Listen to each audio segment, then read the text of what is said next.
Praise the Lord. കർത്താവായ യേശുക്രിസ്തുവിന്റെ പരിശുദ്ധ നാമത്തിന് നന്ദിയോടെ സ്തോത്രം ചെയ്യുന്നു. നമുക്കൊരുമിച്ച് വീണ്ടും റോമാലേഖനത്തിന്റെ പഠനവുമായി ബന്ധപ്പെട്ട് കൂടി വരുവാൻ കർത്താവ് സഹായിച്ചുവല്ലോ. കൂടിയ എല്ലാ പ്രിയപ്പെട്ടവർക്കും കർത്താവായ യേശുക്രിസ്തുവിന്റെ പരിശുദ്ധ നാമത്തിലുള്ള വന്ദനം അറിയിക്കുന്നു. റോമാലേഖനത്തിന്റെ രണ്ടാമത്തെ ക്ലാസ്സാണ്. ചില ആഴ്ചകളായിട്ട് ആ ക്ലാസ് കണ്ടിന്യൂ ചെയ്യാൻ കഴിയാത്ത ചില അവസരങ്ങളൊക്കെ ഉണ്ടായെങ്കിലും ഇന്ന് കൂടി വന്ന് ആ ക്ലാസ്സിനകത്തോട്ട് പ്രവേശിപ്പാൻ ദൈവം നമ്മെ സഹായിച്ചു. കർത്താവിൻ്റെ എല്ലാ കൃപകളെയും ഓർത്ത് ദൈവത്തിന് മഹത്വം കരയറ്റുന്നു.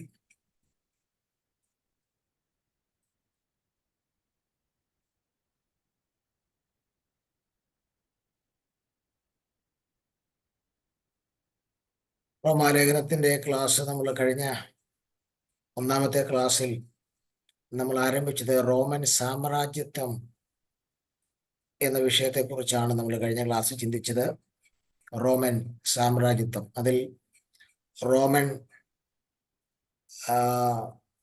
രാജ്യം സാമ്രാജ്യത്വം ഭരിച്ച ചക്രവർത്തിമാരും അവരുടെ കാലഘട്ടങ്ങളും അവരുടെ ഏത് കാലഘട്ടത്തിലാണ് ബൈബിളിൽ യേശുക്രിസ്തുവിന്റെ ജനനം, യോഹന്നാൻ സ്നാപകൻ, ഇവരുടെയൊക്കെ മരണം, കൂടാതെ പൗലോസിന്റെ മിഷണറി യാത്ര ഇത്യാദി കാര്യങ്ങളൊക്കെ നടന്നതൊക്കെ വിശദമായി നമ്മൾ കാണാൻ ഇടയായി തീർന്നു. ഇന്ന് നമ്മൾ റോമൻ പട്ടണത്തെക്കുറിച്ചും ഈ റോമ ലേഖനത്തിന്റെ എഴുത്തുകാരൻ, എഴുതിയ കാലം, സ്ഥലം, ഇവയൊക്കെയാണ് ഇന്ന് നമ്മൾ പഠിക്കാൻ വേണ്ടി പോകുന്നത്. കഴിഞ്ഞ ക്ലാസ്സിൽ ഞാൻ പറഞ്ഞ് അവസാനിപ്പിച്ചത് പൗലോസ് റോമൻ പട്ടണത്തിലേക്ക് എത്തുമ്പോൾ ആ പട്ടണം ഏകദേശം 10 ലക്ഷത്തോളം പേർ ഇടതിങ്ങി പാർക്കുന്ന ഒരു വലിയ പട്ടണമായി റോമൻ പട്ടണം അന്ന് മാറിക്കഴിഞ്ഞിരുന്നു എന്നുള്ളതാണ് പറഞ്ഞ് നമ്മൾ അവസാനിപ്പിച്ചത്. അപ്പോൾ റോമൻ പട്ടണം ഒരു വലിയ പട്ടണമായി എന്ന് പറയുന്നതിനകത്ത് പ്രധാനപ്പെട്ട 2 കാര്യങ്ങൾ, ആ പട്ടണത്തിൽ നിലനിന്നിരുന്ന 2 ക്ഷേത്രങ്ങളായിരുന്നു. ആ ക്ഷേത്രം നിലനിന്നിരുന്നത് പലാറ്റിൻ കുന്നിന്മേലായിരുന്നു. പലാറ്റിൻ കുന്ന് എന്ന് പറയുമ്പോൾ നമുക്കറിയാം, ഞാൻ ഒന്നാമത്തെ ക്ലാസ്സിൽ പറഞ്ഞു, 7 കുന്നുകളുടെ മുകളിലാണ് റോമൻ പട്ടണം നിൽക്കുന്നത്. അതിൽ ആദ്യത്തെ കുന്നാണ് പലാറ്റിൻ. ആ പലാറ്റിൻ കുന്നിൽ 2 ക്ഷേത്രങ്ങൾ നിലനിന്നിരുന്നു. ഒന്നാമത്തെ ക്ഷേത്രം അപ്പോളോയുടെ ക്ഷേത്രമാണ്. രണ്ടാമത്തെ ക്ഷേത്രം സൈബല്ലയുടെ ക്ഷേത്രമാണ്. ഈ 2 ക്ഷേത്രങ്ങളാണ് ഈ പട്ടണത്തിന്റെ വലുപ്പത്തെ നിർണയിക്കുന്നതിൽ ഒരു വലിയ പങ്ക് വഹിച്ചിരുന്നു എന്നുള്ളത് നമുക്ക് വിസ്മരിക്കാൻ കഴിയാത്ത കാര്യമാണ്. ബാബിലോൺ പോലെ തന്നെ റോമും സംഘടിതമായ ജാതീയ മതങ്ങളുടെ ഒരു പ്രതീകമായിട്ടാണ് ബൈബിളിൽ കാണാൻ കഴിയുന്നത്. ഈ ബാബിലോണും റോമും തമ്മിൽ വലിയ വ്യത്യാസമൊന്നുമില്ല. ബാബിലോണ് പോലെ തന്നെ റോമും സംഘടിതമായ ജാതീയ മതങ്ങളുടെ ഒരു പ്രതീകമായിട്ടാണ് നമുക്ക് കാണാൻ കഴിയുന്നത്. മാത്രമല്ല, എപ്പോഴും ഈ റോമ ക്രിസ്തു മതത്തിന് എതിരായി നിൽക്കുന്ന ഒരു സാഹചര്യമാണ് നമുക്ക് കാണാൻ കഴിയുന്നത്.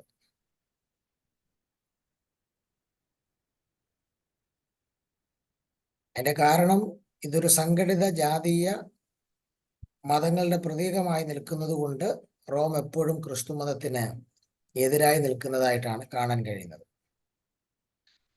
നമ്മൾ വെളിപ്പാട് പുസ്തകം വായിക്കുമ്പോൾ വെളിപ്പാട് പുസ്തകത്തിൽ റോമ സാമ്രാജ്യത്വത്തെയും റോമൻ പട്ടണത്തെയും പാപത്തിന്റെ പ്രതീകമായിട്ടാണ് ആവർത്തിച്ചിരിക്കുന്നത്.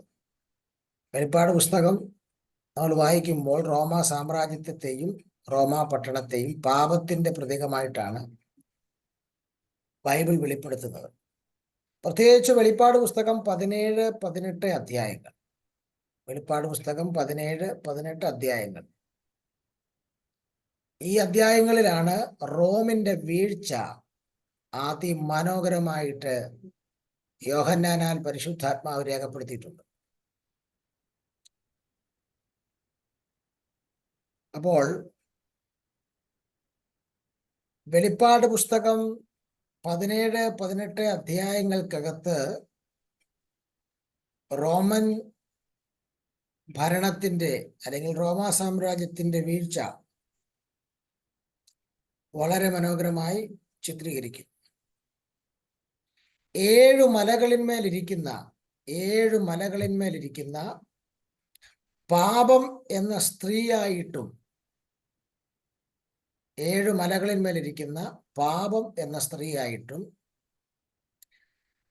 തൻ്റെ മ്ലേച്ഛത കൊണ്ട് ഭൂമിയെ മുഴുവൻ വഷളാക്കുന്നവളായിട്ടുമാണ് റോമിനെ വെളിപ്പാട് പുസ്തകത്തിൽ ചിത്രീകരിച്ചിരിക്കുന്നത്.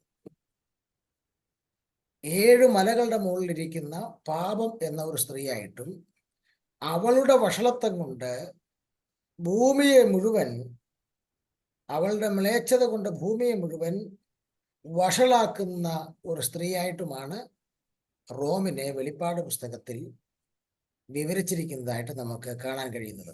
സ്തോത്രം.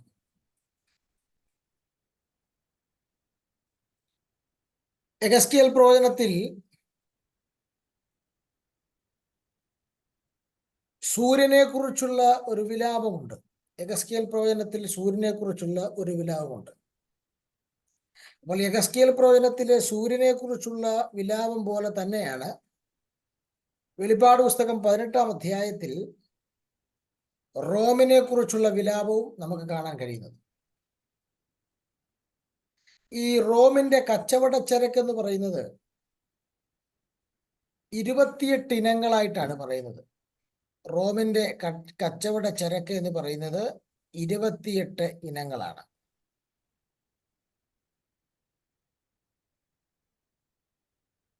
നമുക്കത് ഒന്ന് വെളിപ്പാട് പുസ്തകം 18-ാം അധ്യായം 11 മുതൽ 16 വരെയുള്ള വാക്യങ്ങളിലേക്ക് പോകാം. നമുക്കവിടെ ഇത് കാണാൻ കഴിയുന്നുണ്ട്. 18-ാം അധ്യായം 11 മുതൽ 16 വരെയുള്ള വാക്യങ്ങൾ. 11, 12, 13, 14 ഈ വാക്യങ്ങൾക്കകത്തും 16 വരെ ഉണ്ട്.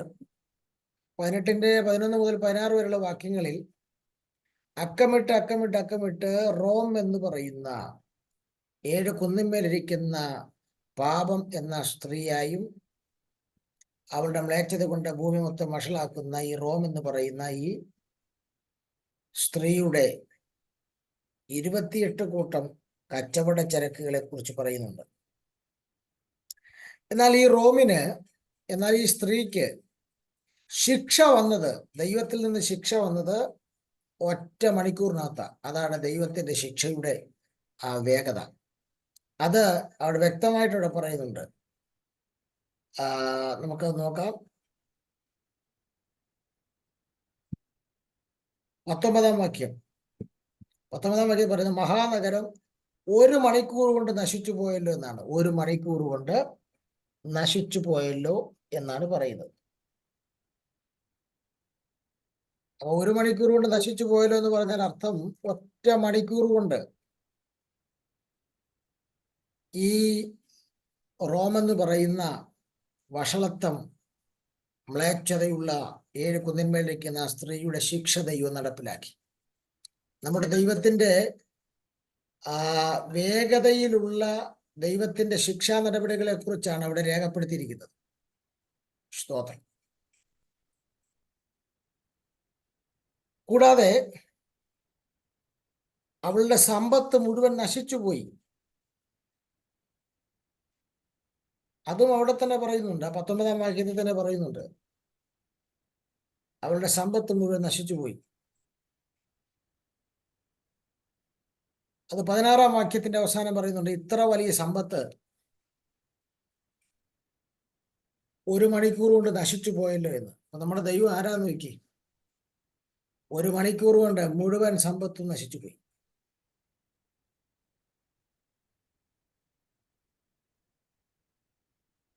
അപ്പോൾ ഇവിടെ അതുകൊണ്ട് ഈ റോമൻ നഗരത്തെക്കുറിച്ച് വിലപിക്കുന്നതായിട്ടാണ് കാണാൻ കഴിയുന്നത്. 16-ാം വാക്യമൊക്കെ വിലപിക്കുകയല്ലേ, അയ്യോ മഹാനഗരമേ എന്ന് പറഞ്ഞുകൊണ്ട് വിലപിക്കുകയാ. അവർ കരഞ്ഞു ദുഃഖിച്ചു എന്നൊക്കെയാ പറയുന്നത്. 18-ാം വാക്യത്തിലും ഇതിന് സംഭവിച്ച ദുരന്തത്തിൽ വിലപിച്ചെന്നാ പറയുന്നത്.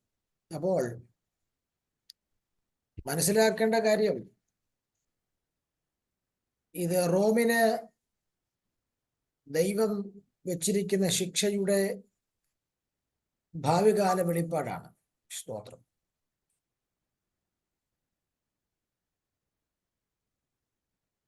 ഇനി നമുക്ക് റോമൻ ഭാഷയെക്കുറിച്ച് പഠിച്ചാൽ അത് ലത്തീൻ ഭാഷയാണ്.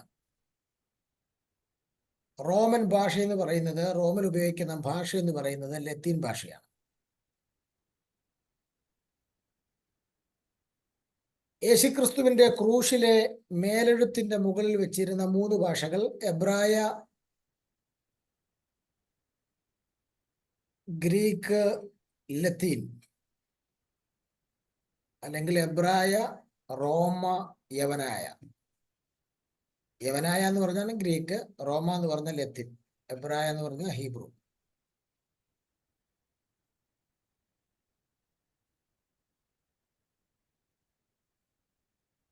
നസ്രേനായ യേശു യഹൂദന്മാരുടെ രാജാവ് എന്ന മേലെഴുത്ത് റോമാ ഭാഷയിൽ അല്ലെങ്കിൽ ലത്തീൻ ഭാഷയിൽ നസ്രേനായ യേശു യഹൂദന്മാരുടെ രാജാവ് എന്ന മേലെഴുത്ത് റോമാ ഭാഷയിൽ അല്ലെങ്കിൽ ലത്തീൻ ഭാഷയിൽ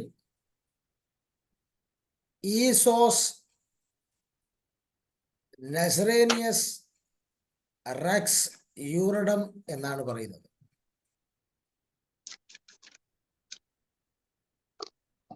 നസ്രേനായ യേശു യഹൂദന്മാരുടെ രാജാവ് എന്നുള്ള മേലെഴുത്ത് റോമാ ഭാഷയിൽ, ലത്തീൻ ഭാഷയിൽ പറയുന്നത് ഈസോസ് നസറേനിയസ്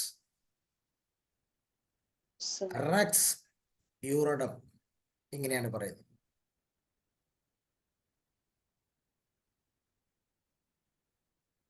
അതിന്റെ ചുരുക്കെഴുത്താണ് ഈ പറഞ്ഞ ലത്തീൻ ഭാഷയിൽ നസ്രേനായ യേശു യഹൂദന്മാരുടെ രാജാവ് എന്നുള്ളതിന്റെ ചുരുക്കെഴുത്താണ് INRI. നിങ്ങൾ ചുമ്മാ ഗൂഗിൾ അടിച്ചു നോക്കിയാൽ മതി INRI എന്താണ്. അപ്പോൾ അവിടെ നിങ്ങൾ കാണാൻ കഴിയും നസ്രേനായ യേശു യഹൂദന്മാരുടെ രാജാവ് എന്നുള്ളതിന്റെ ചുരുക്കെഴുത്താണ്.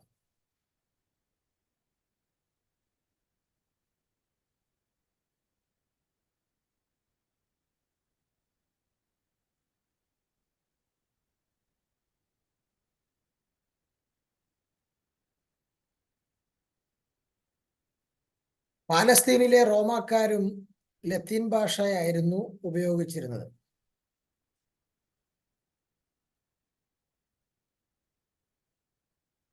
ഏകദേശം 25ഓളം ലത്തീൻ പദങ്ങൾ പുതിയ നിയമത്തിലെ ഗ്രീക്ക്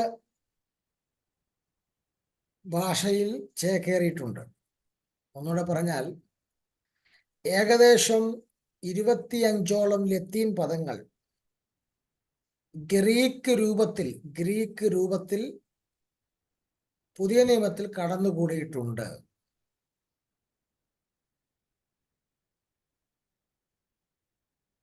അപ്പോൾ പുതിയ നിയമം പൂർണ്ണമായും ഗ്രീക്കിലാണോ എന്ന് പറയാൻ പറ്റുകയില്ല. കാരണം എന്നാൽ ഗ്രീക്കിൽ തന്നെയാണ്. കാരണം 25 ലത്തീൻ പദങ്ങൾ ഗ്രീക്ക് രൂപത്തിലാണ് പുതിയ നിയമത്തിലോട്ട് കയറിയിരിക്കുന്നത്.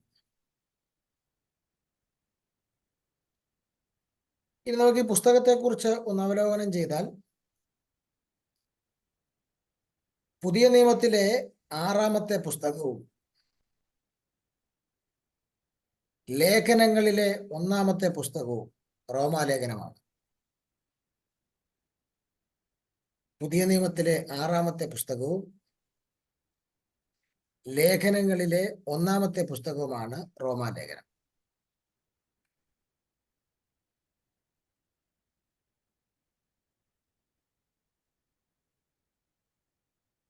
ലേഖനത്തെക്കുറിച്ചുള്ള അവലോകനമാണ് പറയുന്നത്. നമ്മള് റോമൻ സാമ്രാജ്യത്തെ കുറിച്ചുള്ള പഠനം അവസാനിപ്പിച്ചു.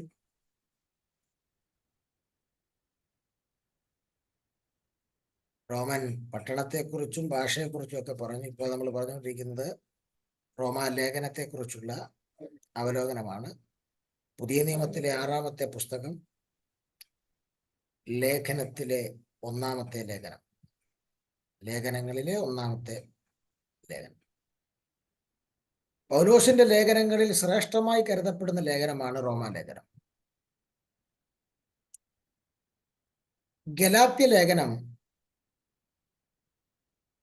ക്രിസ്തീയ സ്വാതന്ത്ര്യത്തിന്റെ മാഗ്ന കാർട്ട അല്ലെങ്കിൽ അടിസ്ഥാന പ്രമാണമെന്നും ഗലാത്യ ലേഖനത്തെ വിശേഷിപ്പിക്കുന്നത് ക്രിസ്തീയ സ്വാതന്ത്ര്യത്തിന്റെ മാഗ്ന കാർട്ട അല്ലെങ്കിൽ അടിസ്ഥാന പ്രമാണമെന്നും റോമാലേഖനത്തെ ക്രിസ്തു മാർഗത്തിന്റെ ഭരണഘടന എന്നുമാണ് വിളിക്കുന്നത്.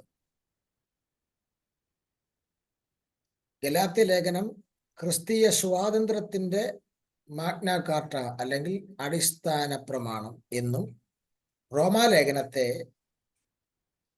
ക്രിസ്തു മാർഗത്തിന്റെ ഭരണഘടന എന്നുമാണ് വിളിക്കുന്നത്. അപ്പൊ നിങ്ങൾ ഓർത്തു വയ്ക്കണം, ക്രിസ്തു മാർഗത്തിന്റെ ഭരണഘടന എന്ന് പറയുമ്പോൾ ഈ ലേഖനം എന്തുമാത്രം ക്രൈസ്തവരുടെ ഇടയിൽ സ്വാധീനം ചെലുത്തുകയും വേണം. കാരണം ഭരണഘടന അനുസരിച്ചാണല്ലോ ജീവിക്കേണ്ടത് ഏത് രാജ്യത്തും. ക്രിസ്തു മാർഗത്തിന്റെ ഭരണഘടന എന്നാണ് ഇതിനെ വിശേഷിപ്പിക്കുന്നത്. റോമാലേഖനത്തിലെ ആദ്യത്തെ 11 അധ്യായങ്ങളും ഗലാത്യ ലേഖനവും കൂടെ ചേരുമ്പോൾ ക്രിസ്തീയ ഉപദേശത്തിന്റെ ആധികാര പ്രമേയങ്ങൾ പൂർണ്ണമാകും എന്നാണ് വേദ ചിന്തകന്മാർ പറയുന്നത്. റോമാലേഖനത്തിന്റെ ആദ്യത്തെ 11 അധ്യായങ്ങളും ഗലാത്യ ലേഖനം കൂടെ ചേരുമ്പോൾ ക്രിസ്തീയ മാർഗത്തിന്റെ അല്ലെങ്കിൽ ക്രിസ്തീയ ഉപദേശത്തിന്റെ പ്രമേയങ്ങൾ, ആധികാരിക പ്രമേയങ്ങൾ പൂർണ്ണമാകും എന്നാണ് ബൈബിൾ സ്കോളേഴ്സ് പറയുന്നത്. ഈ ലേഖനത്തെ വിശേഷപ്പെട്ട ലേഖനമാക്കുന്നതിന്റെ ഒരു കാരണം ഈ ലേഖനത്തിലെ വിഷയങ്ങളുടെ യുക്തിഭദ്രവുമായിട്ടുള്ള അവതരണവുമാണ്. അപ്പോൾ റോമാലേഖനത്തെ മറ്റ് ലേഖനങ്ങളിൽ നിന്ന് വിശേഷതയുള്ള ലേഖനം എന്ന് വിശേഷിപ്പിക്കുന്നതിന്റെ ഒരു കാരണം ഈ ലേഖനത്തിലെ വിഷയങ്ങളാണ്. 1. 2, ആ വിഷയങ്ങളുടെ യുക്തിഭദ്രമായിട്ടുള്ള അവതരണ ശൈലിയുമാണ്.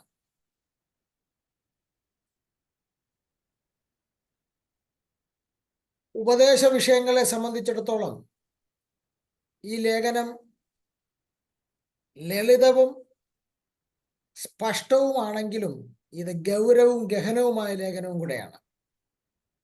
ഉപദേശ വിഷയങ്ങളെ സംബന്ധിച്ചിടത്തോളം ഈ ലേഖനം ലളിതമാണ്, സ്പഷ്ടമാണ്. എന്നാൽ ഈ ലേഖനം ഗഹനവുമാണെന്നുള്ള കാര്യവും നമുക്ക് മറക്കാൻ കഴിയില്ല.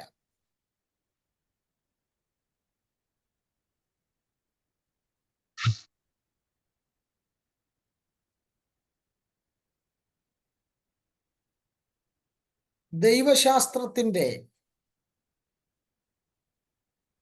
പ്രണയിതാക്കളായിട്ടുള്ള വേദചിന്തകന്മാർ, ദൈവശാസ്ത്ര പദ്ധതിയുടെ പ്രണയിതാക്കളായിട്ടുള്ള വേദചിന്തകന്മാരിൽ ഒട്ടുമിക്കവാറ് വേദചിന്തകന്മാരും റോമാലേഖനത്തിന്റെ വ്യാഖ്യാന പുസ്തകങ്ങൾ എഴുതുവാൻ മുതിരാൻ കാരണം ഈ ലേഖനത്തിലെ ഉപദേശപരമായിട്ടുള്ള പ്രാധാന്യത്തിന്റെ തെളിവാണ്. ദൈവശാസ്ത്രത്തിന്റെ അല്ലെങ്കിൽ ദൈവശാസ്ത്ര പദ്ധതികളുടെ പ്രണയിതാക്കളായിട്ടുള്ള ബൈബിൾ സ്കോളേഴ്സിൽ ഭൂരിഭാഗം ആളുകളും റോമാലേഖനത്തിന്റെ വ്യാഖ്യാനം എതിരാൻ മുതിർന്നു. കാരണം ഈ പുസ്തകത്തിനകത്ത് ഉപദേശങ്ങളുടെ പ്രാധാന്യം അവർ ഈ വ്യാഖ്യാനങ്ങൾ എഴുതാൻ വേണ്ടി കൂടുതൽ അവരെ പ്രേരിപ്പിച്ചു. അത് ഈ പുസ്തകത്തിനകത്തെ ഉപദേശങ്ങളുടെ ഏറ്റവും വലിയ തെളിവായിട്ടാണ് ചൂണ്ടിക്കാണിക്കുന്നത്. എന്നാൽ ഈ ലേഖനത്തിൽ പൗലോസിന്റെ ഉപദേശങ്ങളെല്ലാം പൂർണ്ണമാണെന്ന് നിങ്ങൾ ചിന്തിക്കരുത്. ഈസ് റോങ് ആണത്. പൗലോസിന്റെ ഉപദേശങ്ങളൊന്നും ഇതിനകത്ത് അധികം ഇല്ല. ചില വിഷയത്തെക്കുറിച്ച് മാത്രം പൗലോസ് ഫോക്കസ് ചെയ്യുന്നുള്ളൂ. അത് ഫോക്കസ് ചെയ്യാനുള്ളതിന് ഒരു പശ്ചാത്തലമുണ്ട്. അത് നമുക്ക് വിഷയങ്ങളുടെ ഔട്ട്ലൈൻ ഞാൻ പറയുന്ന സമയം വരുന്നുണ്ട്. ഓരോ അധ്യായങ്ങളുടെ ഔട്ട്ലൈൻ ആ സമയത്ത് നമുക്ക് അതിനെക്കുറിച്ച് ചിന്തിക്കാം. പക്ഷേ ഇതിനകത്ത് ഉപദേശങ്ങൾ ഒത്തിരി ഉണ്ട്. ഉപദേശങ്ങളുടെ ഒരു പ്രാധാന്യതയുണ്ട്. അതുകൊണ്ടാണ് ബൈബിൾ സ്കോളേഴ്സ് ഏറ്റവും കൂടുതൽ ഈ റോമാലേഖനത്തിന്റെ വ്യാഖ്യാനത്തിന് മുതിർന്നിരിക്കുന്നത്. ഇനി നമുക്ക് എഴുത്തുകാരനിലേക്ക് പോകാം. ഇതുവരെ ലേഖനത്തിന്റെ ഒരു അവലോകനം പറഞ്ഞാൽ ഈ എഴുത്തുകാരനിലേക്ക് പോകാം.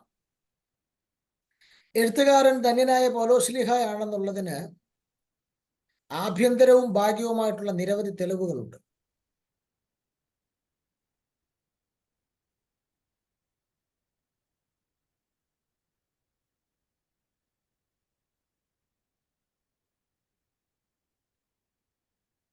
അതിൽ ആഭ്യന്തരമായിട്ടുള്ള തെളിവ് നമുക്ക് കാണാൻ കഴിയുന്നത്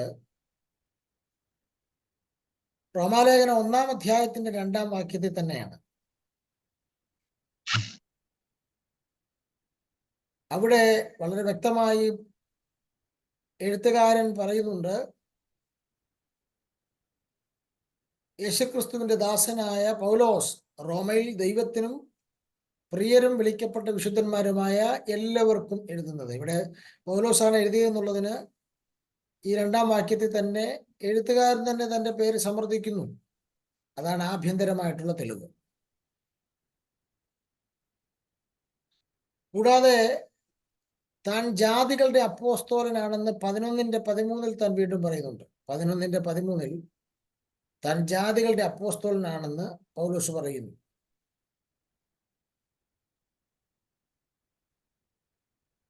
താൻ ജാതികളുടെ അപ്പോസ്തോലനാണെന്നുള്ളത് താൻ പറയുക മാത്രമല്ല, താനത് ജീവിതത്തിൽ കൂടെ തെളിയിക്കുന്നതായി നമുക്ക് 15-ാം അധ്യായത്തിന്റെ 15 മുതൽ 20 വരെയുള്ള വാക്യങ്ങൾ കാണാൻ കഴിയുന്നുണ്ട്.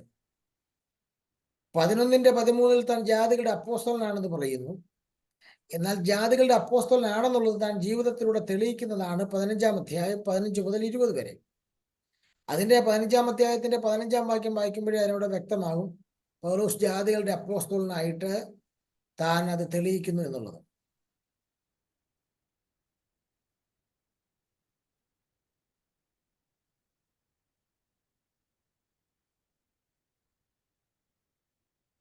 എന്നാൽ വീണ്ടും നമ്മൾ 11-ാം അധ്യായത്തിന്റെ 1-ാം വാക്യത്തിലേക്ക് വരുമ്പോൾ എഴുത്തുകാരൻ തന്റെ ഗോത്രം ഏതാണെന്ന് വ്യക്തമാക്കുന്നു. 11:1 താൻ ബെന്യാമിൻ ഗോത്രത്തിൽ ജനിച്ച ആളാണെന്ന് എഴുത്തുകാരൻ വ്യക്തമാക്കുന്നു.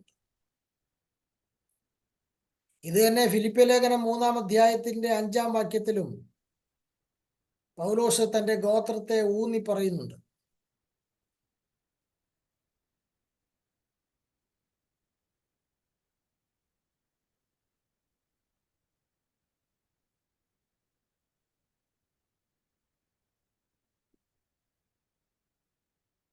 സ്തോത്രം.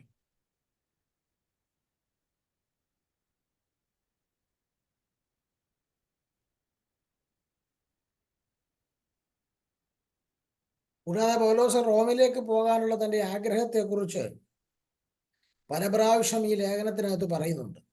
താനപ്പം റോമിലേക്ക് പോയിട്ടില്ല, അതിന് മുമ്പാണ് ഈ ലേഖനം എഴുതുന്നത്. ഞാൻ 1-ാം ക്ലാസ്സിൽ പറഞ്ഞല്ലോ. എവിടെയൊക്കെയാണ് തന്റെ ആഗ്രഹം പറയുന്നത്? 1-ാം അധ്യായം 10 മുതൽ 13 വരെയുള്ള വാക്യങ്ങളിൽ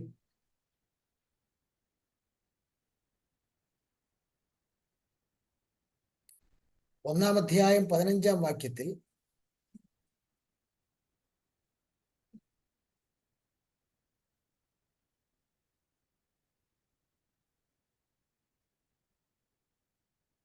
പതിനഞ്ചാം അധ്യായം 22 മുതൽ 32 വരെയുള്ള വാക്യങ്ങളിൽ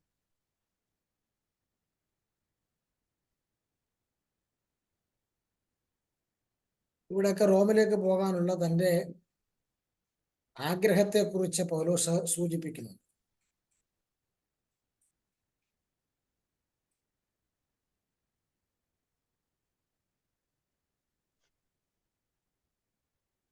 അപ്പോസ്തല പ്രവൃത്തിയിലും ഇതേ ആഗ്രഹം പൗലോസ് സൂചിപ്പിച്ചായിട്ട് നമുക്ക് കാണാൻ കഴിയുന്നുണ്ട്. അപ്പോസ്തല പ്രവൃത്തി 19:21 ഇതേ ആഗ്രഹം പൗലോസ് സൂചിപ്പിക്കുന്നുണ്ട്. അപ്പോസ്തല പ്രവൃത്തി 19:21 റോമയും കാണണമെന്ന് അദ്ദേഹം പറഞ്ഞതായി കാണുന്നു.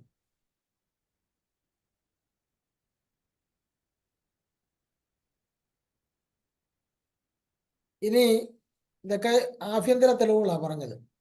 ഇനി ഭാഗ്യമായിട്ടുള്ള തെളിവുകൾ പറഞ്ഞാൽ പൗലോസാണ് റോമാലേഖനത്തിന്റെ എഴുത്തുകാരൻ എന്നുള്ളതിന് ആദ്യമായി അങ്ങനെ ഒരു പ്രസ്താവന ഭാഗ്യമായി പ്രസ്താവിച്ചത് മാർഷൽ എന്ന് പറയുന്ന ബൈബിൾ സ്കോളേഴ്സ് ആണ്. മാർഷൽ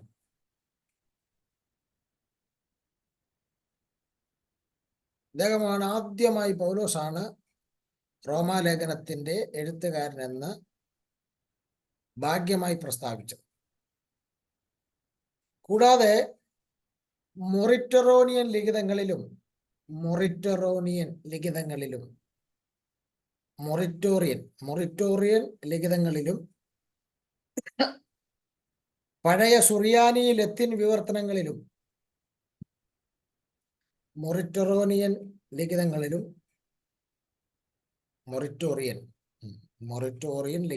പഴയ സുറിയാനി ലത്തീൻ വിവർത്തനങ്ങളിലും റോമാലേഖനം പൗലോസിൻ്റെതാണെന്ന് സമർത്ഥിക്കുന്നുണ്ട്.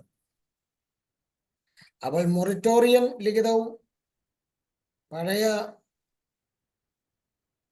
സുറിയാനി ലത്തീൻ വിവർത്തനങ്ങളുമൊക്കെ പൗലോസാണ് ഇതിന്റെ എഴുത്തുകാരനെന്ന് സമർത്ഥിക്കുന്നു. കൂടാതെ റോമിലെ ക്ലെമന്റ്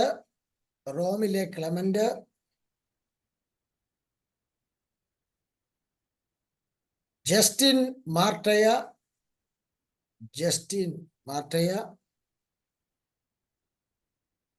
പോളികാർപ്പ്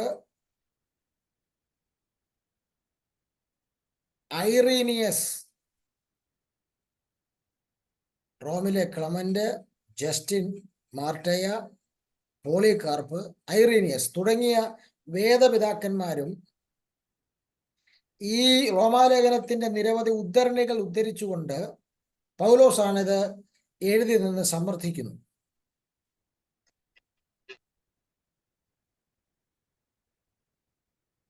എന്നാൽ അപ്പോൾ തന്നെ ഇത് പൗലോസ് അല്ല എഴുതിയെന്ന് വാദിക്കുന്ന ആളുകളുമുണ്ട്. അതിനുള്ള അവരുടെ ഒരു വാദം റോമാലേഖനം 16-ാം അധ്യായം പൗലോസേ അല്ല എഴുതിയെന്നാണ് അവർ വാദിക്കുന്നത്. അതിന്റെ കാരണം റോമാലേഖനം 16-ാം അധ്യായം എന്ന് പറയുന്നത് എന്താ? സല്യൂട്ടേഷന് വേണ്ടി മാത്രം മാറ്റിവെച്ചിരിക്കുകയാണ്, വന്ദനം പറയാൻ മാത്രം. വേറെ ഒരു ലേഖനങ്ങൾക്കകത്ത് ഒരു അധ്യായം മുഴുവൻ വന്ദനത്തിന് വേണ്ടി മാറ്റിവെച്ചിരിക്കുന്നതായിട്ട് കാണാൻ പറ്റുന്നില്ല. അപ്പോൾ അവർ പറയുന്നത് ഇത് പൗലോസ് അല്ല എഴുതിയെന്ന്, ഈ 16-ാം അധ്യായം പ്രത്യേകിച്ച് പൗലോസ് അല്ല എഴുതിയെന്ന് പറയുന്ന ആളുകൾ പറയുന്ന ഒരു ന്യായം, താൻ ഒരിക്കലും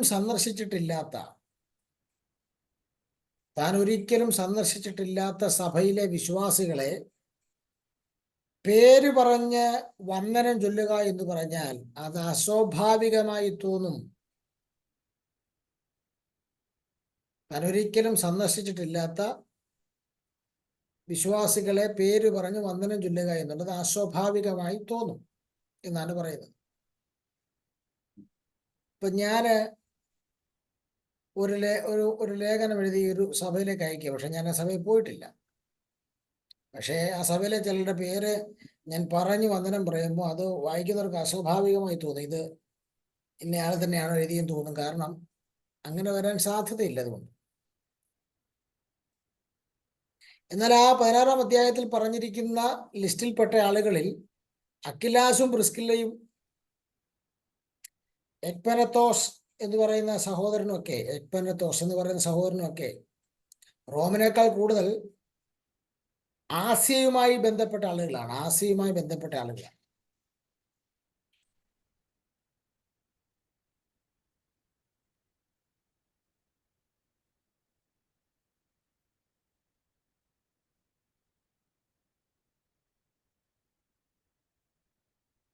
ഇനി വേറൊരു കാര്യം എന്ന് പറഞ്ഞാൽ, ഫേബയെക്കുറിച്ചുള്ള ശ്ലാഘ്യപത്രം, ഫേബയെക്കുറിച്ചുള്ള ശ്ലാഘ്യപത്രം,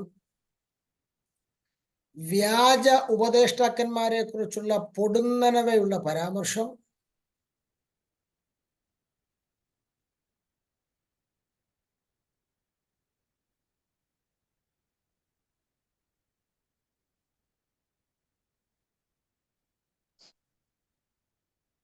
ഫേബയെക്കുറിച്ചുള്ള ശ്ലാഘ്യപത്രം,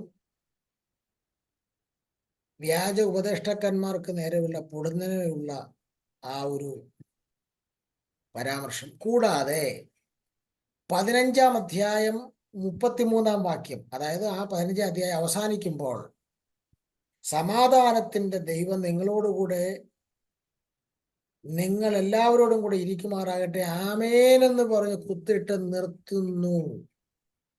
അപ്പോൾ അത് പൗലോസിന്റെ എഴുത്ത് അവിടെ കൊണ്ട് തീരുകയാണ്.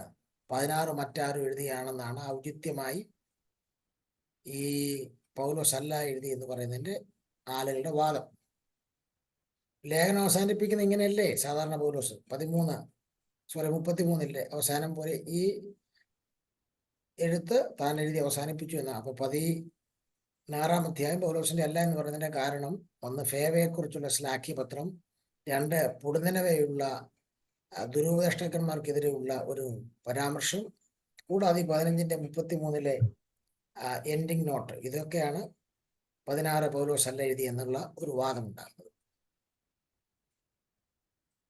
എന്നാൽ ഈ വാദത്തിനൊക്കെയുള്ള പ്രതിവാദം ഉണ്ട് കേട്ടോ. പൗലോസ് അല്ല എഴുതി എന്ന് പറഞ്ഞ ഇവർക്കൊക്കെ ഉള്ളൊരു പ്രതിവാദ മറുപടിയുണ്ട്. പൗലോസിന്റെ മറ്റ് ലേഖനങ്ങളൊക്കെ പരിശോധിക്കുന്നവർക്കറിയാം, തനിക്ക് ഡയറക്റ്റ് അറിയാവുന്ന വ്യക്തികളോട് വന്ദനം പറയുന്നത് പോലെ തന്നെ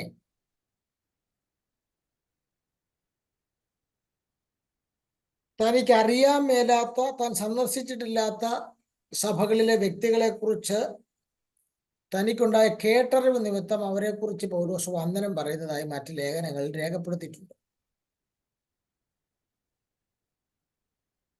അതുകൊണ്ട് റോമിലെ പല ആളുകളെ കുറിച്ചും പൗലോസ് സന്ദർശിച്ചിട്ട് അവരെ കണ്ടില്ലെങ്കിൽ കേട്ടറിവുണ്ടായിരുന്നു.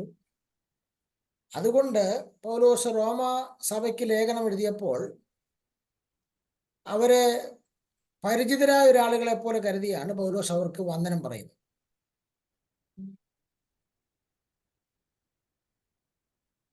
അപ്പോൾ റോമാലേഖനം അവർക്ക് എഴുതത്തക്കവണ്ണം അവരെക്കുറിച്ച് കേൾവിയാലുള്ള പരിചയം, ഒരു മുൻപരിചയം തനിക്കുള്ള സ്ഥിതിക്ക് ഫേവയ്ക്കൊരു ശ്ലാഘ്യപത്രം എഴുതുന്നതിനകത്തോ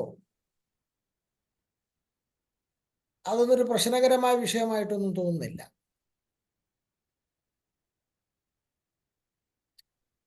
ഇനി ഇത് എഴുതിയ കാലം നമ്മൾ നോക്കുമ്പോൾ,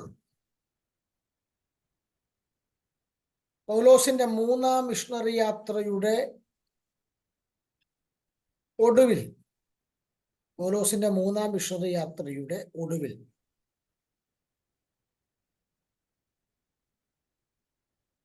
താൻ ഗ്രീസിൽ താമസിക്കുന്ന കാലത്താണ് ഇത് എഴുതിയത്.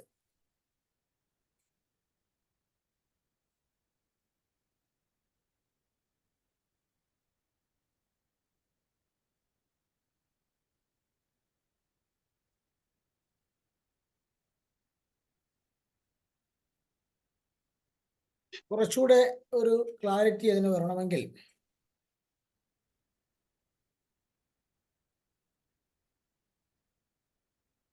അപ്പോസ്തലപ്രവൃത്തി 20-ാം അധ്യായത്തിന്റെ 2-ാം വാക്യത്തിലേക്ക് വരുമ്പോൾ, ആ പ്രദേശങ്ങളിൽ കൂടി സഞ്ചരിച്ചു അവരെ ഏറിയൊന്ന് പ്രബോധിപ്പിച്ചിട്ട് യവനദേശത്തെത്തി എന്ന് പറയുന്നുണ്ട്. ആ യവനദേശമാണ് ഗ്രീസ്. അത് 3-ാമത്തെ മിഷണറി യാത്രയുടെ ഒടുവിലാണ് താൻ ഈ പറഞ്ഞ 20-ന്റെ 2-ൽ പറയുന്ന ഗ്രീസിലെത്തി. അവിടെ ഇരുന്നുകൊണ്ടാണ് ഈ ലേഖനം താൻ എഴുതുന്നത്. എന്നാൽ റോമാലേഖനത്തിലേക്ക് 15-ാം അധ്യായത്തിലേക്ക് വരുമ്പോൾ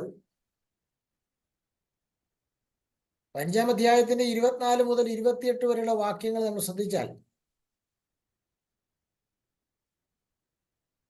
15-ന്റെ 24 മുതൽ 28 വരെയുള്ള ഭാഗം നമ്മൾ ശ്രദ്ധിച്ചാൽ പൗലോസ് പടിഞ്ഞാറോട്ട് തിരിഞ്ഞ് പെട്ടെന്ന് റോം സന്ദർശിക്കുവാനും അതുവഴി സ്പെയിനിലേക്ക് പോകാനും സ്പെയിനിൽ ഒരു മിഷണറി പ്രവർത്തനം നടത്തുവാനും താൻ ആഗ്രഹിക്കുന്നതായിട്ട് അവിടെ കാണുന്നുണ്ട്. പ്രത്യേകിച്ച് ആ 15-ന്റെ 28 പൗലോസ് അത് പറയുന്നുണ്ട്. അപ്പോൾ പടിഞ്ഞാറോട്ട് തിരിഞ്ഞ് പെട്ടെന്ന് റോം സന്ദർശിക്കുക, റോം സന്ദർശിച്ചിട്ട് അതുവഴി സ്പെയിനിൽ പോയി മിഷണറി യാത്ര നടത്താൻ അദ്ദേഹം ആഗ്രഹിച്ചിരുന്നു എന്നാണ് മനസ്സിലാക്കാൻ കഴിയുന്നത്.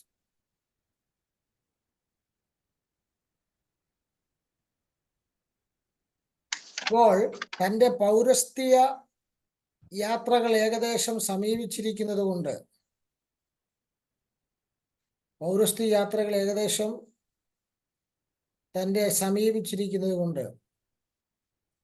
ആ റോമർ 15-ന്റെ 24 അത് പറയുന്നുണ്ട്. സ്പെയിനിൽ പോകാനുള്ള ആഗ്രഹം നിങ്ങളെ സന്ദർശിച്ചിട്ട് എന്ന് പറഞ്ഞാൽ നിങ്ങൾ സ്പാനിയയിലേക്ക് യാത്ര ചെയ്യാൻ പോകുന്ന വഴിക്ക് നിങ്ങളെ സന്ദർശിക്കുന്നു. അപ്പം റോമിൽ വന്ന് അതുവഴി സ്പെയിനിലേക്ക് പോകുക എന്നുള്ളതായിരുന്നു പൗലോസിന്റെ ആഗ്രഹം.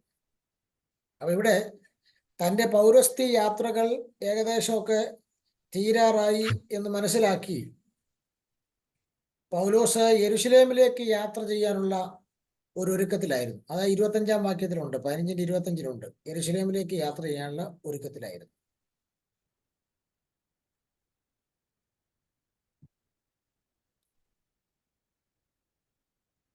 താൻ യെരുശലേമിലേക്ക് പോകുന്നതിന്റെ റീസൺ അവിടെ 26, 25 വാക്യങ്ങൾ, 25, 26 വാക്യങ്ങൾ കാണുന്നുണ്ട്. യെരുശലേമിലെ വിശുദ്ധന്മാർ അനുഭവിക്കുന്ന ദാരിദ്ര്യം കഠിന ദാരിദ്ര്യം ആണെന്ന്, ആ ദരിദ്രന്മാരായ ആളുകൾക്ക് ധർമ്മശേഖരവുമായിട്ടാണ് താൻ അവിടേക്ക് പോകാൻ, യെരുശലേമിലേക്ക് പോകാൻ ആഗ്രഹിക്കുന്നത് എന്നാണ് പൗലോസ് അവിടെ പറയുന്നത്. ഇതിനകത്തു നിന്നൊക്കെ നമുക്ക് കൺക്ലൂഡ് ചെയ്യാൻ കഴിയുന്നൊരു കാര്യം, പൗലോസിന്റെ 3-ാം മിഷണറി യാത്രയുടെ അന്ത്യഘട്ടത്തിന് തൊട്ടു മുമ്പാണ് പൗലോസ് ലേഖനം എഴുതിയെന്ന് വ്യക്തം. ഇനി കാലക്കണക്കനുസരിച്ച് ചിന്തിക്കുകയാണെങ്കിൽ AD 57-നും AD 59-നും ഇടയ്ക്ക് ഈ ലേഖനം രചിക്കപ്പെട്ടു എന്ന് നമുക്ക് അനുമാനിക്കാം. AD 57-നും 59-നും മധ്യേ ഈ ലേഖനം രചിക്കപ്പെട്ടു എന്ന് നമുക്ക് അനുമാനിക്കാം.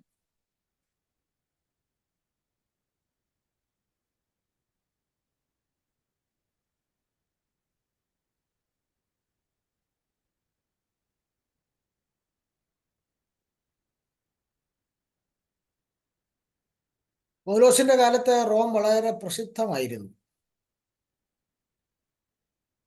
ഒരു കണക്കിന് പൗലോസിനെ ഈ റോം എന്ന് പറയുന്ന നഗരം ആകർഷിച്ചു എന്ന് പറയുന്നതിൽ വലിയ തെറ്റൊന്നുമില്ല. റോമിൽ സുവിശേഷം അറിയിക്കാനുള്ള തന്റെ അഭിലാഷം, താൻ തന്റെ ആഗ്രഹം പല പ്രാവശ്യം പ്രകടിപ്പിക്കുന്നുണ്ട്.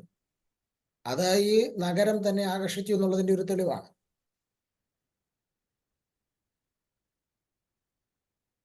പൗലോസ് റോമിലെ സഭയുടെ പ്രാധാന്യം മനസ്സിലാക്കിക്കൊണ്ട് തന്നെയാണ് ആ സഭയെ അഭിസംബോധന ചെയ്ത് പൗലോസ് അവർക്ക് ലേഖനം എഴുതുന്നത്. റോമാസഭയെക്കുറിച്ച് വളരെ ചുരുങ്ങിയ അറിവുകൾ മാത്രമേ പൗലോസിനുള്ളൂ. അപ്പൊ ഈ റോമൻ പട്ടണത്തിൽ എങ്ങനെയാണ് സഭ ഉണ്ടായതെന്ന് ചോദിച്ചാൽ അതിന് പല വിശദീകരണങ്ങളുണ്ട്. അതിലൊരു വിശദീകരണം ഈ പട്ടണത്തിൽ എങ്ങനെയാണ് സഭ ഉണ്ടായത് എന്നുള്ളതിന്റെ ഒരു വിശദീകരണം, പെന്തക്കോസ്ത് നാളിൽ ക്രിസ്ത്യാനികളായവർ റോമിലേക്ക് മടങ്ങി വന്നു കഴിഞ്ഞപ്പോൾ റോമിൽ നിന്നുള്ള ആളുകൾ വന്ന് അവിടെ കൂടിയിരുന്നു. പെന്തക്കോസ്ത് നാളിൽ മർക്കോസിന്റെ മാളികമുറിയിലെ പത്രോസിന്റെ പ്രസംഗം കേൾക്കാൻ അവിടെ ഏകദേശം 18-19 രാജ്യക്കാരുണ്ടായി. അതിൽ അന്ന് ക്രിസ്ത്യാനികളായ ആളുകൾ ചിലർ റോമിലേക്ക് മടങ്ങി വന്ന് അവര് സ്ഥാപിച്ചതായിരിക്കാം റോമിലെ സഭ എന്നാണ് ഒരനുമാനം.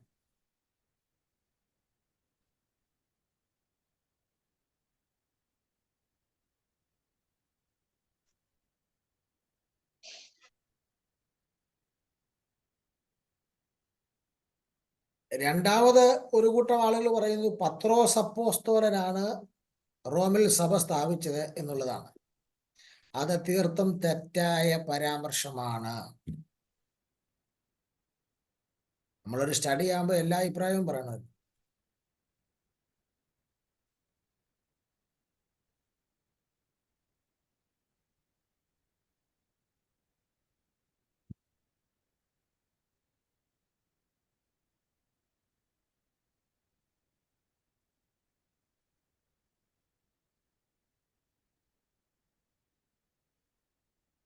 അപ്പോസ്തലപ്രവൃത്തി 2:10 അവർ എഴുതിയിട്ടുണ്ട്, റോമിൽ നിന്നും ആളുകൾ മർക്കോസിന്റെ മാളികമുറിയിൽ വന്നിരുന്നു എന്നുള്ളത് എഴുതിയിട്ടുണ്ട്. മൂന്നാമത്,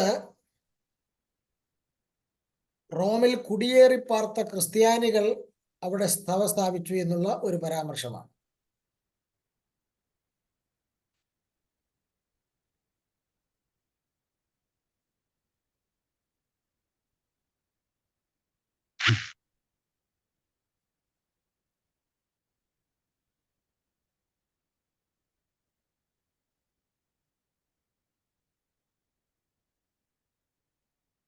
ഈ 3 അഭിപ്രായങ്ങളിൽ സ്വീകാര്യമായിട്ടുള്ളൊരു അഭിപ്രായം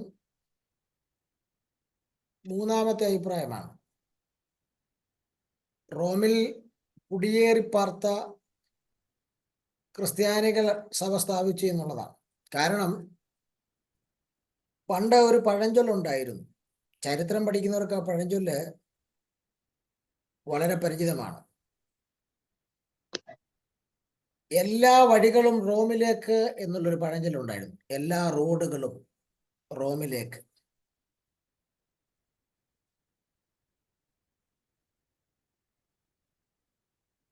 അപ്പോൾ കച്ചവടം ചെയ്യാനും മറ്റു പല കാര്യങ്ങൾക്കുമൊക്കെ ആയി റോമിലേക്ക് കുടിയേറി പാർത്ത ക്രിസ്ത്യാനികളിൽ ആരെങ്കിലും ആയിരിക്കാം ഈ സഭ സ്ഥാപിച്ചതെന്നാണ് ചിന്ത.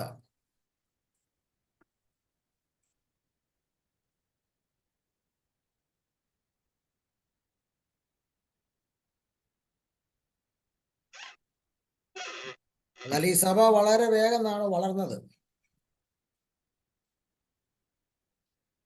ക്ലൗദിയോസ് ചക്രവർത്തിയുടെ കാലത്ത് യഹൂദന്മാരെ പൂർണ്ണമായും റോമിൽ നിന്ന് നിഷ്കാസനം ചെയ്തു.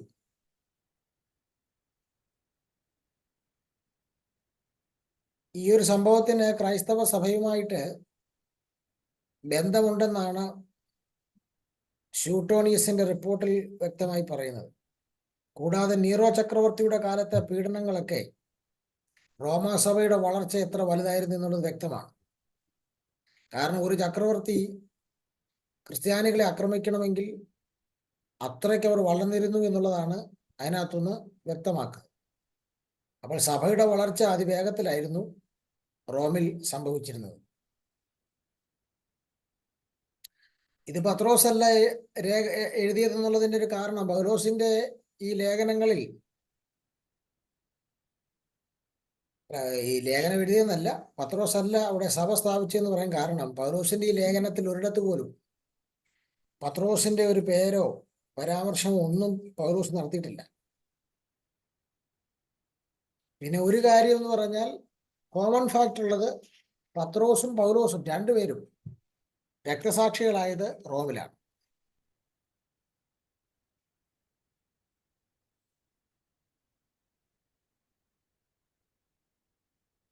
നമുക്ക് ഇന്ന് ഇത്തരം കാര്യങ്ങൾ ചിന്തിക്കാം. അടുത്ത ക്ലാസ്സിൽ റോമാ സഭയിലെ ജനങ്ങളുടെ കാറ്റഗറി, ജീവിതശൈലി, ഈ കാര്യങ്ങളൊക്കെ നമുക്ക് ചിന്തിക്കാം. കർത്താവ് സഹായിക്കട്ടെ. ബിനു ജോൺ സഹോദരനുണ്ടെങ്കിൽ പ്രാർത്ഥിക്കാം, നമുക്ക് അവസാനിപ്പിക്കാം. ഹല്ലേലൂയ. സ്തോത്രം സ്തോത്രം സ്തോത്രം. കരുണവാനായ ദൈവമേ, സ്വർഗീയ പിതാവേ, നല്ല സന്ധ്യാസമയത്തിനായി സ്തുതിക്കുന്നു, സ്തോത്രം ചെയ്യുന്നു. കർത്താവെ, അങ്ങയുടെ തിരുവചനത്തെ കുറിച്ച് ആഴമായി പഠിക്കുവാൻ അവിടുന്ന് ഒരുക്കിയ കൃപയ്ക്കായി സ്തോത്രം. കർത്താവെ, അങ്ങയുടെ വചനങ്ങൾ കൂടുതൽ ആഴത്തിൽ പഠിച്ച് കർത്താവെ ദൈവിക രാജ്യ നന്മയ്ക്കായി കർത്താവെ അടിയങ്ങളെ ഉപയോഗപ്പെടുത്തുവാൻ അവിടുന്ന് സഹായിക്കണമേ എന്ന് പ്രാർത്ഥിക്കുന്നു. കർത്താവെ, അടിയങ്ങളെ പഠിപ്പിക്കുന്ന നിർദാസനെ അവിടുത്തെ കരങ്ങളിൽ ഏൽപ്പിച്ച് പ്രാർത്ഥിക്കുന്നു. കർത്താവെ, പരിശുദ്ധാത്മാവിന്റെ നിറവിൽ കർത്താവെ അടിയങ്ങളെ വിദ്യ അഭ്യസിപ്പിക്കുവാൻ അവിടുന്ന് സഹായിക്കണമേ എന്ന് പ്രാർത്ഥിക്കുന്നു. കടന്നു വന്ന ഓരോ ദൈവമക്കളെ അവിടുത്തെ കരങ്ങളിൽ ഏൽപ്പിച്ച് പ്രാർത്ഥിക്കുന്നു. കർത്താവെ, അവരുടെ എല്ലാ വിഷയങ്ങളുടെ മേലും ദൈവിക പ്രവൃത്തി വെളിപ്പെടുവാനും കർത്താവെ, അവർ പഠിക്കുന്നതായ കർത്താവെ അടിയങ്ങൾ പഠിക്കുന്നതായ ഈ കർത്താവെ ഈ ഒരു സുവിശേഷം കർത്താവെ അങ്ങയുടെ വചനം കർത്താവെ അത് അടിയങ്ങളുടെ ജീവിതത്തിൽ വെളിച്ചമായി തീരുവാൻ അവിടുന്ന് സഹായിക്കണമേ എന്ന് പ്രാർത്ഥിക്കുന്നു. അനേകർക്ക് കർത്താവെ ഞങ്ങളിലൂടെ ഒരു വെളിച്ചം പകരുവാനുള്ള ശക്തിയും പകരണമേ. സകലതും അങ്ങയുടെ നാമ മഹത്വത്തിനായി മാത്രം തീരണം. കർത്താവെ, അടിയങ്ങൾ ഇപ്പോൾ പിരിയുന്നു. കർത്താവെ, പിരിയാത്ത സാന്നിധ്യമായി അവിടുന്ന് ഞങ്ങളോട് കൂടെ ഇരിക്കണമേ എന്ന് പ്രാർത്ഥിക്കുന്നു. മാനവും മഹത്വം അങ്ങയ്ക്ക് യേശുവിന്റെ നാമത്തിൽ തന്നെ. ആമേൻ. കർത്താവ് പ്രാർത്ഥന കേട്ടതിനായി സ്തോത്രം ചെയ്യാം. സ്തോത്രം സ്തോത്രം സ്തോത്രം സ്തോത്രം. പിതൃപുത്ര പരിശുദ്ധാത്മാവാന്തരിക ദൈവത്തിന്റെ കൃപയും സമാധാനങ്ങളും ആശീർവാദങ്ങളും പ്രാർത്ഥിച്ച വിഷയങ്ങളോടും കേട്ട ദൈവവചനത്തോടും പിരിയുന്ന നാം ഓരോരുത്തരോടും ദൂരത്തും ജാരത്തുമുള്ള വിശുദ്ധന്മാരോടും കർത്താവ് യേശു ക്രിസ്തു രണ്ടാമത്തെ മേഘപ്രത്യക്ഷ വരെ ഇന്ന് വന്നേക്കും ഉണ്ടായിരിക്കുമാറാകട്ടെ. ആമേൻ. യേശു ക്രിസ്തു മുഖാന്തരം നമുക്ക് ജയം നൽകിയ പിതാവിനെ ശക്തിയോടെ സ്തുതിക്കാം.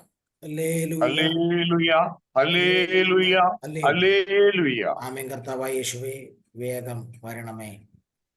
രാവിലെ 6 മണിക്ക് വീണ്ടും കാണാം. കർത്താവ് നമ്മെ സഹായിക്കട്ടെ. God bless you.